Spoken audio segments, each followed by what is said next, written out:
রবি ঠাকুর মানেই ঠাকুরবাড়ি, আর ঠাকুরবাড়ি মানেই হেসেল আর রান্নার খবর। তাই আজকে রবি ঠাকুরের জন্মদিনে বাঙালির পাকশালায় তাঁকে শ্রদ্ধা জানালাম এইভাবে। আপনারা দেখুন।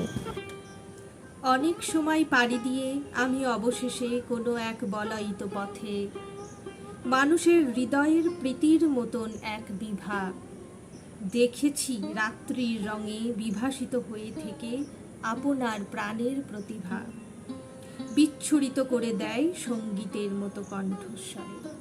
কবি জীবনানন্দ দাশ এই বিভা দেখেছিলেন রবীন্দ্রনাথ ঠাকুরের মধ্যে। নমস্কার, আমি রুমকি রায় দত্ত। আজকে এই ছোট্ট ভিডিওর মাধ্যমে আমি একটি নিবেদন রাখছি 25শে বৈশাখ উপলক্ষে। কবিগুরু রবীন্দ্রনাথ ঠাকুরের জন্মদিন 25শে বৈশাখ 1431 সাল। আমরা তো সবাই রবীন্দ্রনাথ ঠাকুরকে তার গানে কবিতায় স্মরণ করে থাকি, কিন্তু আজ আমার মনে হলো তাকে স্মরণ করার সর্বশ্রেষ্ঠ উপায় বোধহয় জীবনানন্দ দাশের কবিতার মাধ্যমে। কারণ সমগ্র বাঙালি এটা খুব ভালোভাবেই জানি, কবিগুরু রবীন্দ্রনাথ ঠাকুরের পরে যদি কোনো বাঙালি থেকে থাকেন যার কবিতায় সামগ্রিকভাবে জীবনবোধের ছবি ফুটে উঠেছে, তিনি হলেন কবি জীবনানন্দ দাশ।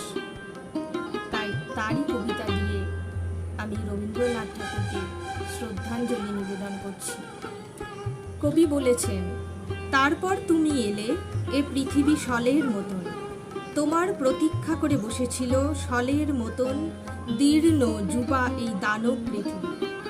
শক্তিমান রাজার মতন রূঢ় রূপবান রক্তাক্ত নক্ষত্র এই আমাদের ঝলমল আলম্বিত চোগা পড়ে প্রবল উষ্ণীয় শিরে রেখে দিয়ে কঠিন অসির পরে ভর করে অসীমের অনাবৃত হলঘরে ক্ষণিকের দম্ভ ভুলে ক্যাম্পের নিষ্ঠুর ধাতুর বাদ্য ইশারায় স্তব্ধ করে দিয়ে চোখ বুঝে অধোমুখে।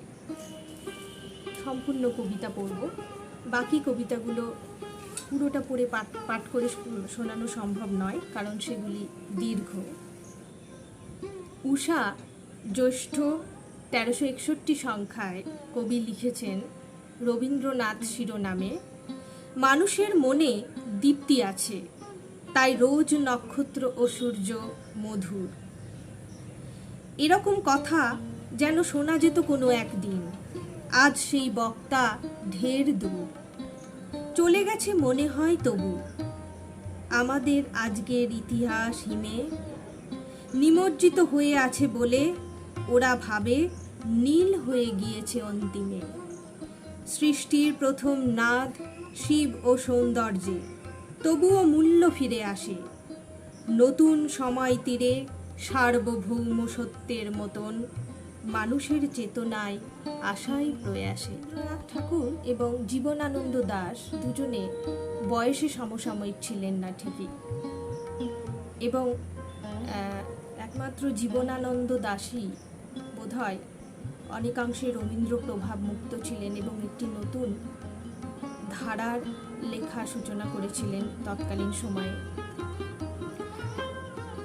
রবীন্দ্রনাথ এবং জীবনানন্দ দাশের সম্পর্কের যে কেমিস্ট্রি, সেটা বিশ্লেষণ করতে গেলে একটা দীর্ঘ প্রবন্ধ তৈরি হয়ে যায়, অনেক তর্ক বিতর্ক তৈরি হয়, কিন্তু আজ আমার সেই উদ্দেশ্য নয়।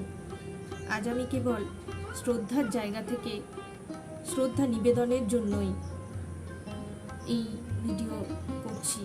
জীবনানন্দ দাশ তার জীবদ্দশায় 5টি কবিতা রবীন্দ্রনাথ শিরোনামে লিখে গিয়েছিলেন, যার 1348 সালে 3টি ও একটি 1349 সাল এবং একটি 1361 সালে প্রকাশিত হয়, যথাক্রমে উষা, পরিচয়, পূর্বাশা, ইত্যাদি পত্রিকায়।